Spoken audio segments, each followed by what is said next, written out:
The millionaire's son wouldn't stop vomiting until the maid discovered the truth. The Whitlock estate sat perched on a hill overlooking the cliffs of La Jolla, where gentle waves whispered against the rocks below. Everything looked perfect. The hedges were trimmed with precision. The scent of lavender lingered in the crisp morning air, and the first sunlight painted the sky a soft pink.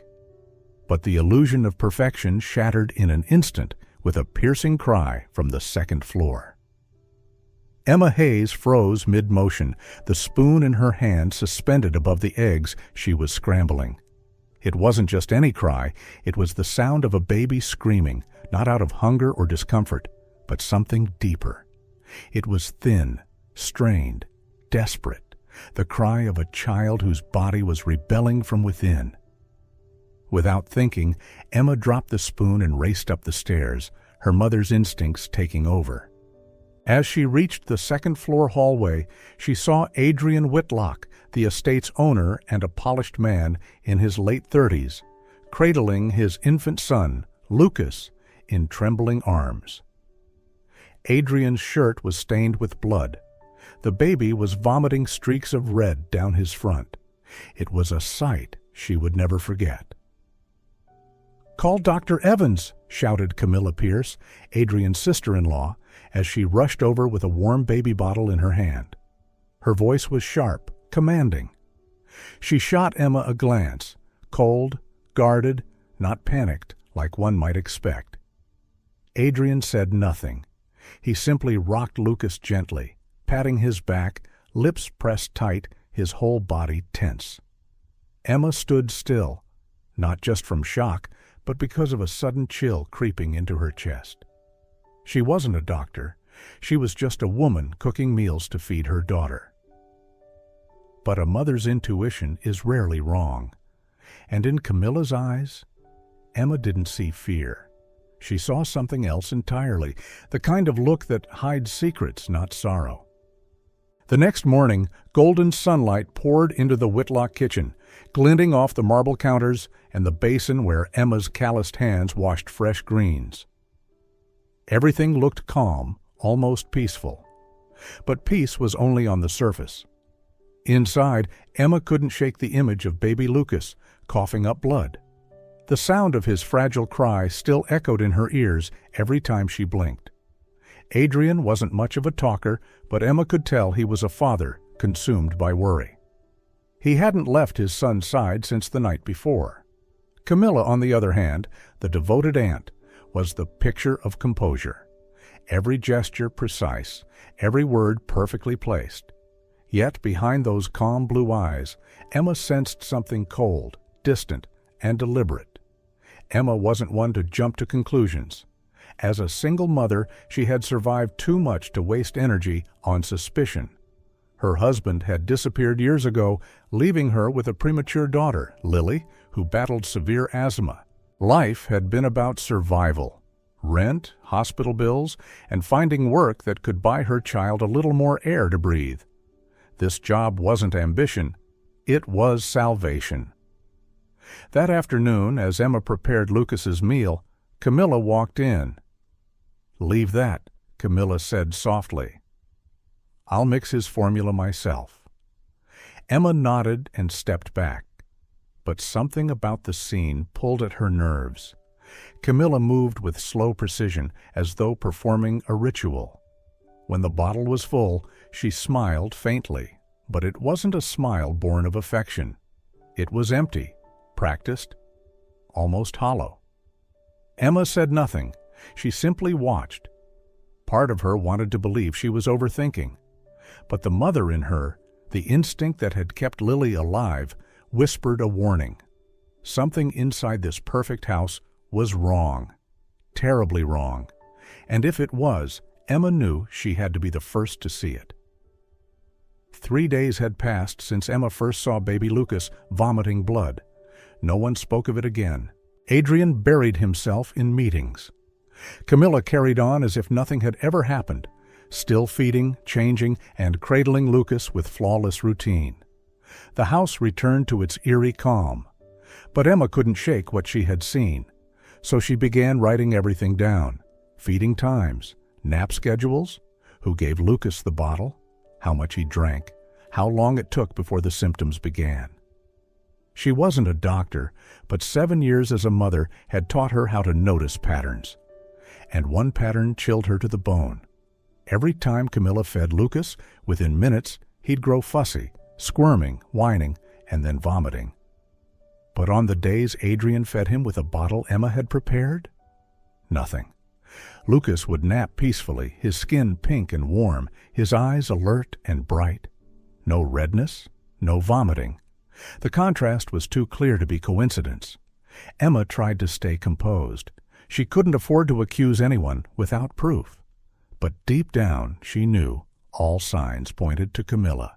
She recalled a moment she had almost dismissed, when Camilla held the bottle and stared at it for a second longer than necessary, then smiled. Not the loving smile of an aunt, but the unsettling expression of someone who knew something no one else did. Emma kept silent. She needed evidence. She needed certainty. That evening, while Camilla stepped out to take a phone call, Emma slipped into the kitchen. She opened the cabinet where Camilla always reached for formula. Dozens of imported tins lined the shelves, all sealed, spotless. But tucked behind a stack of white linen towels, she spotted a small glass vial. No label, no safety cap. Inside was a cloudy, syrupy liquid. She didn't dare touch it. She simply pulled out her phone, snapped a photo, and put everything back just as it was. Back in her room, Emma sat down, heart pounding. She didn't need a medical degree to know the truth anymore. Lucas wasn't sick. He was being poisoned. That night, the Whitlock mansion slept under a blanket of La Jolla fog. Warm light spilled across the hallway, brushing Emma's face as she crept quietly down the stairs. The kitchen was silent, so still she could hear the ticking of the clock echoing like a heartbeat. She carried a cleaning rag, pretending to tidy up. But the truth was, Emma had come for one reason: to find that small glass vial again. She needed to see it, to know she hadn't imagined it. The cabinet door creaked softly as she opened it. Everything was in its place: imported formula tins, packets of oats, a few jars of baby vitamins. And there, tucked deep between folded white towels, lay the same unmarked glass vial. Emma slipped on a pair of thin gloves and lifted it carefully. The liquid inside was milky, viscous, with a faint metallic scent. Her stomach turned. There was no way this was anything harmless. Then, footsteps. Slow, deliberate, descending the stairs. Her heart pounded in her chest. She set the vial back, closed the cabinet, wiped her hands on her apron, and knelt to wipe the floor. Camilla walked in, her blonde hair perfectly brushed, eyes cool and observant. "What are you doing down here at this hour?" Camilla's tone was even, polite, but her gaze cut sharp. Emma forced a small smile. "I noticed the kitchen was still messy, so I thought I'd clean up a bit, Miss Camilla." Camilla studied her for a moment, then nodded, poured herself a glass of water, and left. The faint scent of her perfume lingered, heavy and suffocating. Only when the footsteps faded did Emma dare to breathe again. She took out her phone, opened the photo she had taken of the vial, and sent it to Dr. Grant Evans, the only person in that house she could trust. Across town, Dr. Grant stared at the photo on his phone, his eyes growing still. After a long pause, he exhaled, his voice lowering, heavy with the weight of years of suspicion, as he recorded a voice message back to her. "I felt that something was wrong. For a long time," he said quietly. "But Camilla has always been clever, always knew how to hide everything within the boundaries of reason." Without proof, he had no choice but to stay silent. Until now. Her message had been simple. "Doctor, I think I've found what's making baby Lucas sick." She didn't expect an answer so quickly. 10 minutes later, her phone buzzed. A reply appeared on the screen. "Don't touch it.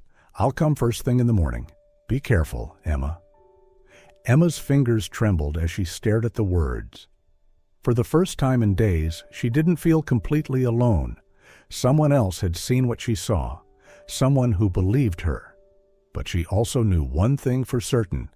If Camilla ever found out, it wouldn't just endanger her. It would destroy both her and her daughter. Emma sat in her room, eyes fixed on Dr. Grant's message. Her heart hadn't stopped pounding. That vial wasn't just evidence, it was the confirmation of every fear she had tried to suppress over the last few days. That night, Emma barely slept. Every creak in the floorboards felt like footsteps coming for her. And yet, the house remained still, eerily still. But deep inside, something had shifted. Danger was no longer looming. It was now breathing down her neck. So when morning came, she wasn't surprised. She was already bracing for it. The message came at 6:12 in the morning, just as Emma was folding Lily's school clothes. The number was unknown, no name, no warning, just one sentence. Want your daughter to stay safe? Stay silent. Her blood turned cold. Her hands shook so violently she had to sit down. From the next room, Lily's soft singing floated through the air, blissfully unaware that her mother had just received the most chilling threat of her life. Emma looked around. The house remained still, orderly, pristine, but it no longer felt like a job. It felt like a trap.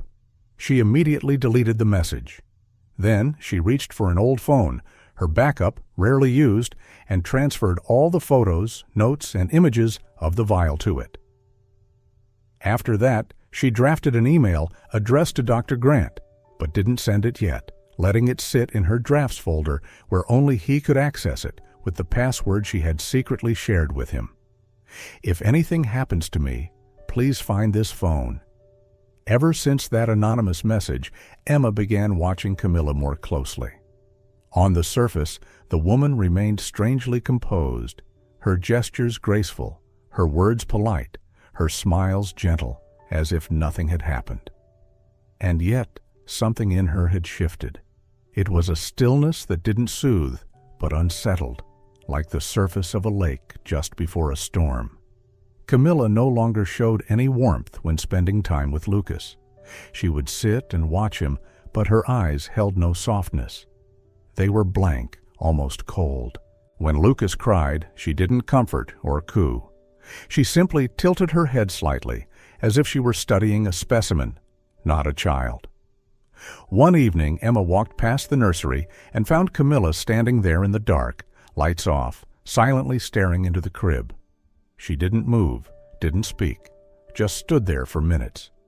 Then she turned away, never realizing she'd been seen. Emma felt a chill ripple down her spine. It was as if she'd stumbled into a space where light was no longer welcome. In the days that followed, Camilla's behavior grew harder to explain. She began rearranging Lucas's medical files, hiding prescription bottles in new places, and stopped informing Dr. Grant of any changes, something she'd been meticulous about before. She told Emma that no one but her was allowed to carry or feed Lucas, not even Lily, who only ever sat quietly outside the nursery to play. One day, when Emma gently pushed back on that rule, Camilla smiled, a polite, perfect smile, but her voice was edged with steel. "This is my house. Did you forget that?" The words were light as air, but dripped with warning. Camilla didn't need to raise her voice. She made it clear that the line between control and threat had already been crossed.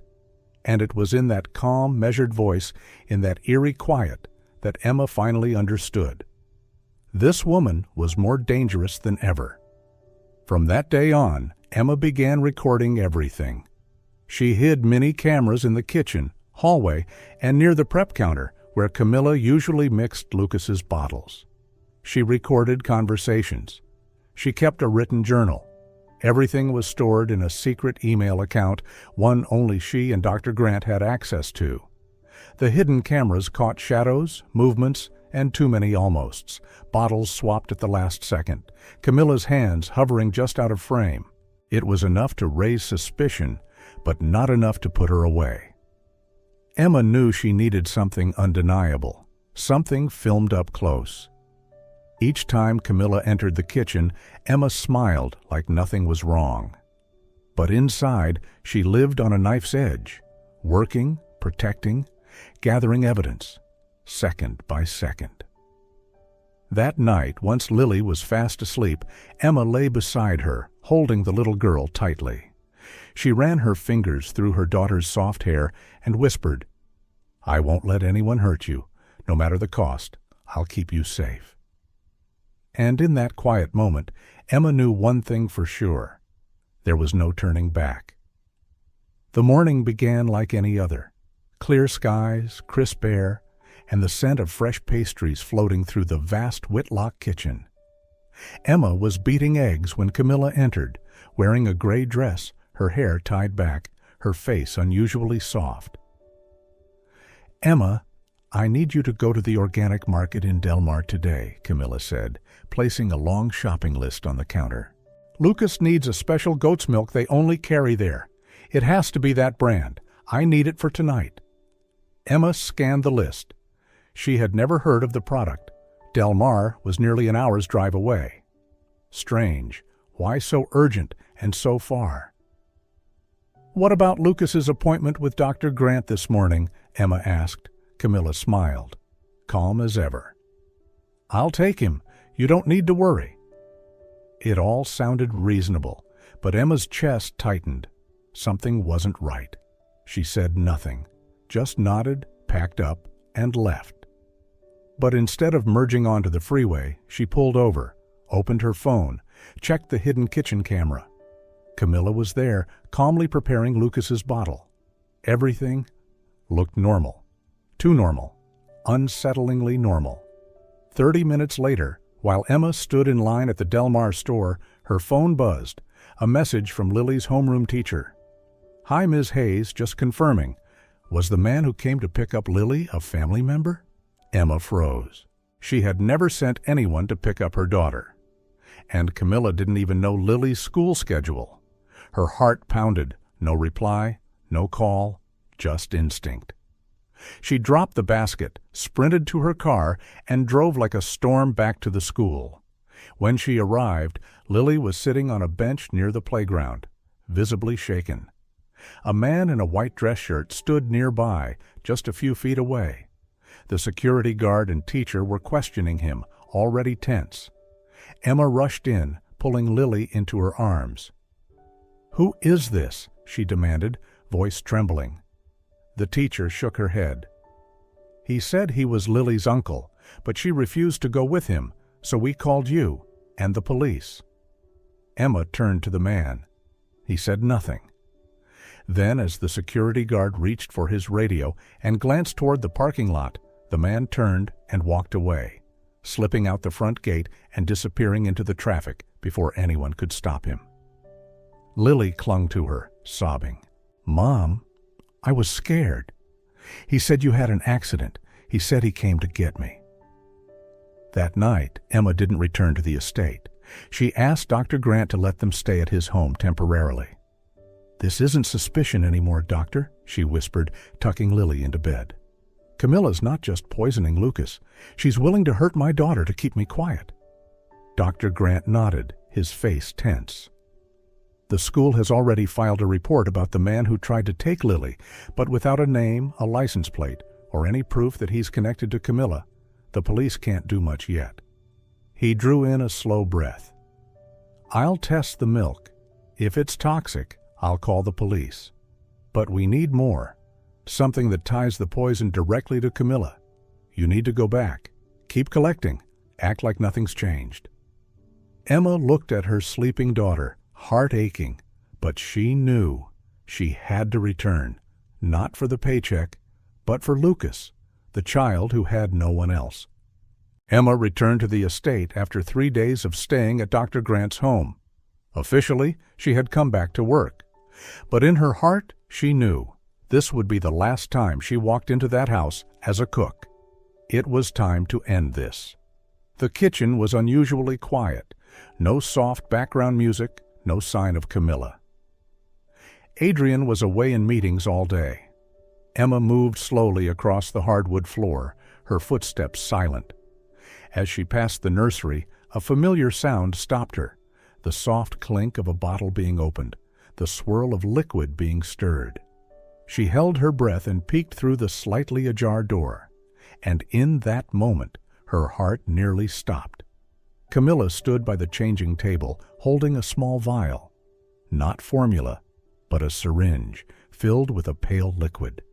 She opened Lucas's bottle and began injecting the substance inside, her hands trembling slightly. No more doubt. Emma pulled out her phone, hit record, and slowly pushed the door open wider. Her heart thudded like a war drum. She could barely breathe. There it was. The syringe, the vial, the bottle. No more doubt. Before coming upstairs, she had already sent the latest footage from the hidden kitchen camera to Dr. Grant and Adrian. Dr. Grant hadn't wasted a second. He had called the police and told them exactly where to go and who to watch. She stepped forward. "Stop right there, Camilla!" Her voice sliced through the silence like a blade. Camilla jumped, startled, then quickly masked her face with icy calm. "What are you doing in here?" she asked flatly. Emma raised her phone, recording everything. The vial, the bottle, the syringe. "I'm recording. I know what you're doing. I have proof, and the police are on their way." Camilla stared at her. Then she laughed, a cold, warped sound, full of rage. "Don't come closer," she yelled. "I swear if anyone takes a step, I'll—" That was when the footsteps thundered down the hall. The police burst in. One officer signaled calmly while another moved silently around the back. Emma stood her ground, arms raised, voice shaking but steady. "Camilla, stop. He's innocent. That's your sister's son. Charlotte wouldn't want this." At the sound of her sister's name, Camilla hesitated. Her eyes flickered, her grip loosened. And in that split second, the officer behind her lunged, grabbing Lucas and taking Camilla to the floor. Lucas's cries filled the room, raw and piercing. But he was safe. Emma held the baby close, her hands trembling. She knew this wasn't over. But for the first time, justice had stepped through the doors of that house. After Camilla's arrest, the Whitlock estate became a storm of flashing cameras and headlines.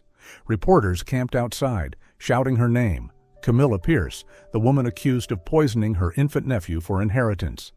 But for Emma, those days were far from freedom. She couldn't sleep.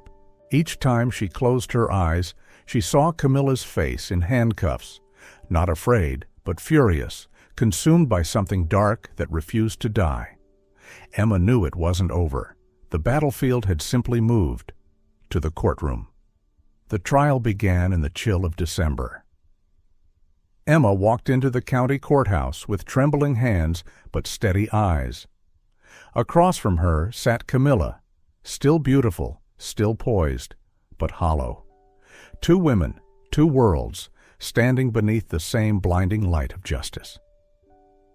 Camilla's side had a fortress of lawyers, flawless suits, sharp tongues, and deep pockets. Emma had nothing but her truth, a stack of notes, photos, and videos, and the fragile faith that truth still mattered. The defense started their attack with surgical precision. "Ms. Hayes," one lawyer said smoothly, "you admit you're in financial distress, correct? A single mother, no college degree, 3 loans in 1 year. And suddenly, you have a perfect video, a perfect story, one that puts your name in the papers. Quite the motive, isn't it?" Emma didn't answer right away. She met his gaze. "Yes," she said quietly. "I'm poor. I work 16 hours a day to keep my daughter alive, but I would never trade a child's life for money. I saw Camilla poison Lucas with my own eyes, and I will not stay silent." The courtroom froze. Her voice wasn't loud, but it carried. Clear, unshakable. Dr. Grant Evans took the stand next, presenting lab results. The bottle contained a liver-damaging toxin, consistent with the vial Emma recorded. Then Nancy, the former housekeeper, testified through tears. She told the jury how years earlier Camilla had tampered with Charlotte's prescriptions and once said, "If my sister didn't exist, Adrian would be mine." Each word stripped away Camilla's polished image, exposing the venom beneath. Finally, the judge turned to Camilla. "Ms. Pierce, would you like to make a statement before sentencing?" Camilla rose. Her lips trembled, but her tone was eerily calm.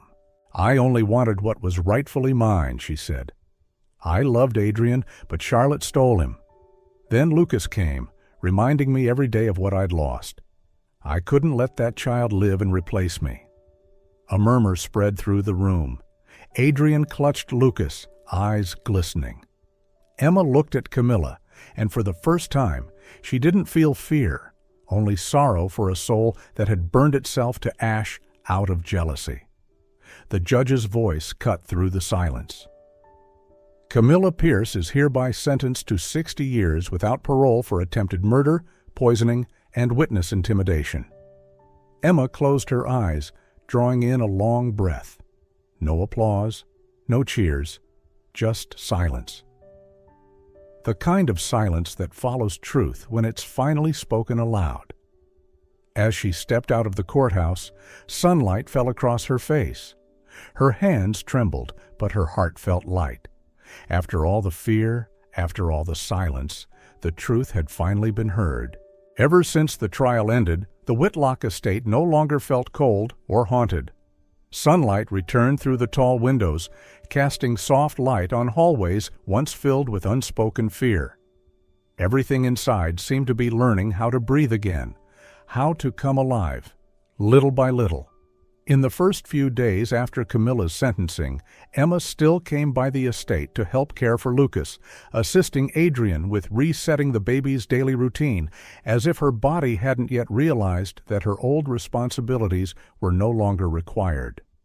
Then, one quiet afternoon, just as the sun was dipping below the rose garden at the back of the house, Adrian looked at Emma for a long time before he spoke. There was nothing dramatic in his voice, only something still and real, something that reached deeper than formality ever could.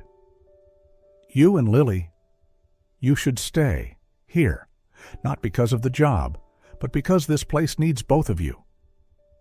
Emma didn't respond immediately. She looked across the garden, where Lily was laughing wildly, chasing the white cat near the hedges. In her arms, Lucas slept peacefully, unaware that danger had once hovered above him like a shadow. And in Adrian's eyes, she saw no pity and no expectations, just a quiet invitation. A request from one soul to another, both cracked in different places, but both looking for the same thing, a second chance at understanding the word family. So she nodded. Not because she needed a home, but because the children needed a place where they didn't feel like they were surviving. They were simply living. Life began again, not glamorous, not grand, but honest. Emma still rose early to prepare breakfast, to test the bathwater for Lucas, to organize Lily's medication and school bag. Adrian, a man once distant and too private for his own good, was learning how to open himself, slowly, with small gestures. Changing a diaper without hesitation, watering the small vegetable patch with Lily every afternoon. They never rushed to define what they were becoming to one another. They didn't need to. Because real love doesn't begin with passion. It begins with repetition, with trust that grows a little more each day, with a shared look, a quiet agreement, a silence that no longer felt empty. One evening, as Lucas grew stronger, Emma made a decision that surprised even herself, to start a small charitable fund called Voice for the Voiceless. She told Adrian, "I used to think I could only protect Lily, but now I want other children to have someone who will speak for them too." Adrian didn't say much. He was the first to sign the donation papers. He simply placed a hand gently on Emma's shoulder, firm enough to say, "You won't be alone in this." From then on, the house finally became a home. Even the cracked corners of the old bricks seemed to soften in the presence of children's laughter. Lily, the little girl once clinging to life in an incubator, now ran freely through the garden, her hands always full of paint and wildflowers. She would sometimes run back to her mother, throw her arms around her, and whisper, "You didn't just save me, Mom. You saved Lucas, and the kids you haven't met yet." One spring night, with the wind brushing gently through the porch railings, Emma sat beside Adrian as Lily dozed across her lap and Lucas slept soundly in the cradle nearby. No one said a word. There was only the soft rustle of leaves, the humming of insects, and the quiet warmth of something newly built and deeply fragile. Emma leaned back, closed her eyes. For the first time in what felt like years, she let herself rest. Her heart still carried old wounds, memories that wouldn't easily fade. But none of it mattered as much now, because she was still here. She was still loving, not with a perfect heart, but with one that had been broken and still chose to love anyway. Time passed faster than Emma expected. The lines at the corners of her eyes didn't come from exhaustion, but from real, wholehearted laughter. Mornings were no longer rushed alarms and worry. They were Lily's footsteps, rushing through the house looking for socks, Lucas calling out for her mid-breakfast, and Adrian standing quietly by the stove, making coffee with familiar hands. The house, once filled with secrets, had become a place where kind memories were written each day. 5 years had gone by. Lucas was now 7, healthy, sharp, and unusually tuned into the emotions of those around him. He loved to write. He would sit for hours with tiny notebooks, recording what he called his heart thoughts. One day, during a quiet birthday celebration for Emma, he placed a small envelope on her pillow. Inside was a folded note on pale blue paper, written in uneven but careful letters. "I don't know who gave birth to me, but I know who taught me to live kindly, to love, and to forgive. That person is Mom. You didn't give birth to me, but you are the mother of my heart." Emma sat by the window for hours after reading those words. Her fingers trembled around the note. It wasn't just the words, it was the voice of a child finally calling her mom in the most honest way. And in that moment, she understood something deeply true. Motherhood doesn't need blood to be sacred. It only needs love and the courage to give it. Lily, now 16, had grown into a tall, bright young woman who never hesitated to stand up for others. She still checked everyone's blood pressure each morning, keeping notes like a miniature doctor. In an essay for school, she wrote, "My dream is to become a pediatrician so I can care for kids like I once was, fragile, small, but full of the will to live." Adrian read the essay in silence, tears quietly forming in his eyes. One early autumn day, under a soft sky and the scent of dried flowers, Emma drove alone to the old cemetery. It had been years since she visited Charlotte's grave, Adrian's first wife and Camilla's younger sister.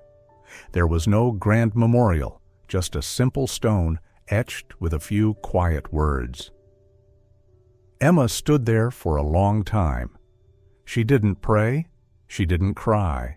She simply laid a white flower at the headstone and whispered, "Thank you for giving me the chance to be a mother again. I'm not trying to replace you, and I never will.